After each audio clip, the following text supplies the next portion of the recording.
Happy day, everyone! Today we will be showing you how to make your very own chocolate house. And these will be the molds that we will be using and the chocolate. So first, carefully pour your chocolates inside your molds. We will then take it and put them inside the freezer for 15 minutes to completely harden.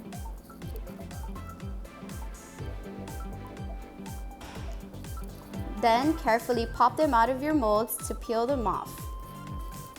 Now for the exciting part, melting your candy melts.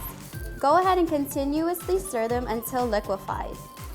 And after that, you can start decorating your house any way that you want. Go ahead and be creative, and also don't forget to have fun.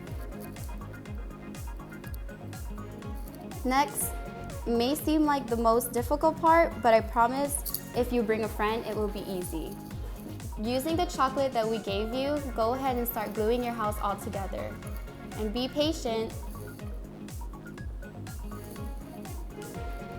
Ta-da! Your house is all complete and ready to be taken home. And don't worry, we will wrap it for you so you can either keep it or give it as a gift. Happy holidays!